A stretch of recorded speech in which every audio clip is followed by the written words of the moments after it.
My name is Michael Keow. I'm the Chief Executive Officer of Kinsale Capital Group, Inc. There's a small percentage of the industry, I think it's maybe 7 or 8% of the industry's premium drops into this specialty market. And typically what drives business into the specialty market is it's high risk. That business would then fall into the non-standard market, and non-standard companies like Kinsale use a combination of higher prices, maybe a larger deductible, maybe lower limits, in order to make that a adequate product, if you will, for the business owner, but also it has to make sense for us as the risk-bearing entity. I worked for another insurance company, and I had a senior management job there, but my boss was the CEO of that company. It was mostly, I think my boss had one idea as to what made sense, and I had different ideas. So I retired. My wife and I had 4 children. At the time, they were quite young, so there's plenty of work to do on the home front. And then it was about a year and a half later, the non-compete had expired, and basically was able to interest some people in coming to join me, to join the team. It's a team effort, obviously. But also we were able to get some investors interested in putting up, we ended up raising $80 million in order to launch the business. We have really focused on how can we manage our business in such a way that our costs are lower, principally through automation, but also we have one office here in Henrico County. Our thought is, hey, we can get rid of those branch offices, save a lot of money, and still have a great business. There are a lot of transactions that happen not hundreds of times a year. Sometimes it's thousands or even tens of thousands.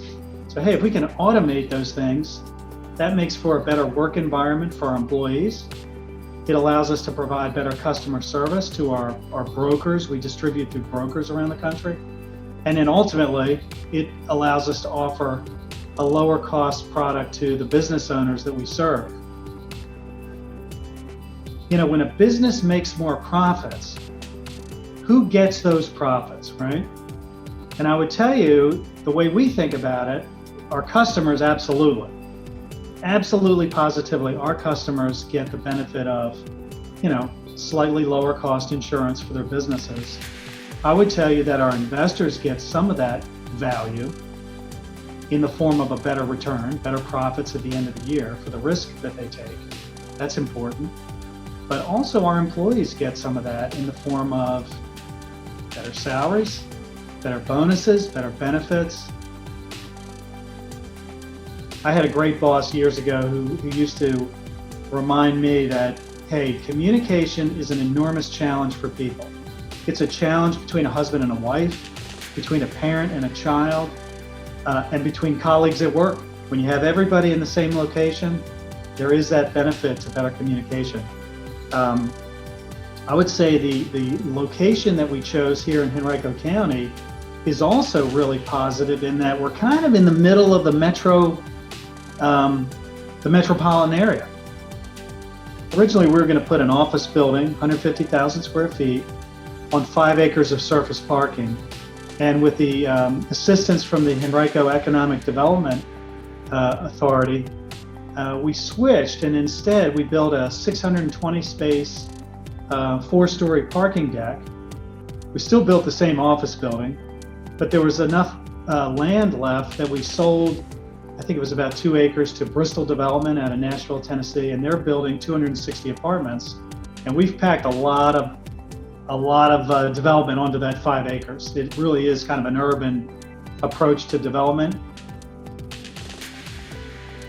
It was a very positive kind of can-do attitude, and they were great to work with in getting this very complex project through the planning phase, the approval phase, into the construction phase, and now, getting our certificate of occupancy and actually, being in the building and operating our business. It's really been an encouraging experience. It's just a world-class group of people that we we're able to work with there. your product doesn't really separate you from the pack. It's really your people. We've grown from being this really a startup from scratch. And in the early days, when we're working on all the things we had to do to get into business, regulatory issues and building systems and talking to brokers and investors, things like that, for months, I think we probably had 10, 15, 20 employees. I mean, it was a really small group. Now we're over 300. Constantly serve those customers and make sure you're delivering value. And I think if you do that, the odds that your business will continue to prosper are quite good. And that's ultimately why I think we're cautiously optimistic about the future of Kinsale in the years ahead.